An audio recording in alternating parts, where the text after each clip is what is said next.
राष्ट्रवादीचे खासदार बजरंग सोनवणे सध्या आपल्यासोबत आहेत. आपण त्यांच्यासोबत चर्चा करू. सर, आज शरद पवार यांची तुम्ही भेट घेतली होती. काय भेटीचं कारण, का सहज भेट होती? नाही, साहेबांची माझी शपथविधीला ज्या दिवशी दिल्लीत आले त्या दिवशी भेट झालेली नव्हती. आज साहेब पुण्यात अवेलेबल होते, मी पण पुण्यात आहे, तर मग सकाळी भेटायचं म्हणून मी साहेबांची सहज भेट घेतली. असं काही कुठलं कारण नाही, त्याच्यामुळे साहेबांना भेटून आता आलो. काल तुमच्याच पक्षाच्या एका पदाधिकाऱ्यावरती शाईफेक प्रकरण झालं. या सर्व प्रकरणाकडे कसं बघता? हे महाराष्ट्राला अशोभनीय घटना आहे. साधू संतांच्या या महाराष्ट्रामध्ये अशा घटना होणं संयुक्तिक वाटत नाही आहे. कारण एखाद्या विचाराने उत्तर दिले पाहिजे.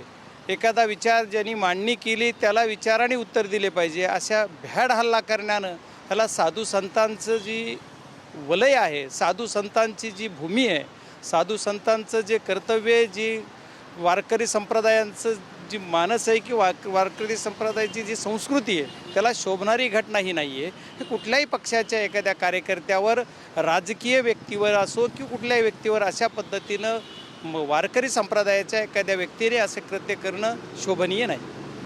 अशोकारात हे प्रकरण खरं तर राज्यभरात चर्चिलं जात होतं. मात्र प्रदीर्घ कालावधीनंतर आता महिला आयोगाच्या अध्यक्षा राहिल्या रुपाली चाकणकर यांना SITने आता चौकशीसाठी बोलवलं आहे.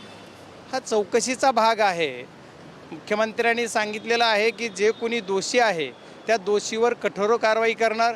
या चौकशीमध्ये त्या चौकशीत येत असतील आणि मला वाटतं आता हे हळूहळू ज्या घटना ज्यांच्याकडून चुका काही घडल्या असतील त्या चुकावर तपासामध्ये उघड्या होतील. त्याच्यावर आज मी काय बोललं पाहिजे असं मला वाटत नाही. कारण रुपालीताई चाकणकर असोत की आणखी कुणी असेल, ज्या महिलांचं इथं म्हणजे रुपालीताई तर आयोगाच्या अध्यक्षा होत्या, पण ज्या महिलांवर लैंगिक अत्याचार झाला असं महिलांनी तक्रारी दिल्यात. जवळपास 13-14 तक्रारी झालेल्या आहेत आणि या तक्रारीच्या अनुषंगानं, महिलांनी दिलेल्या तक्रारीच्या अनुषंगानं महाराष्ट्राच्या मुख्यमंत्र्यांनी ह्या प्रकरण उचलून धरून SIT स्थापना केली. आणि SITच्या अंतर्गत ही खरात आणि यांना सर्वांना अटक होऊन आणखी त्यांची पत्नी फरार आहे, मुलाला पण अटक झालेली. ही सर्व काही बऱ्याच घटना. मग याच्यात फॅमिली पण इन्व्हॉल्व होती का, आणखी कोण सपोर्ट होता, याचं सर्व चौकशीमध्ये उघड होईल असं अपेक्षा करूयात.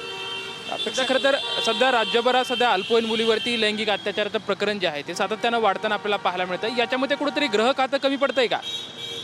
नाही, बघा, आता महाराष्ट्रामध्ये देशात महाराष्ट्रातील मुंबईचा 1 नंबर आला काल याला गुन्हेगारीला.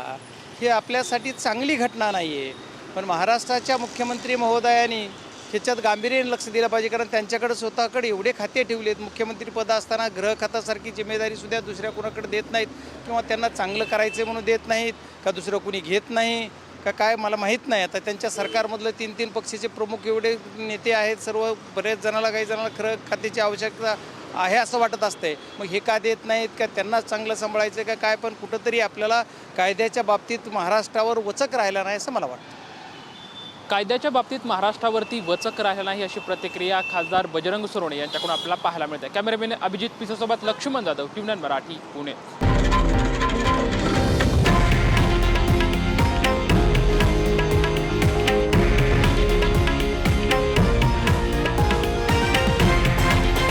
हे आहे देशातील नंबर 1 न्यूज नेटवर्क आणि आपण पाहत आहात TV9 मराठी, एकमेव.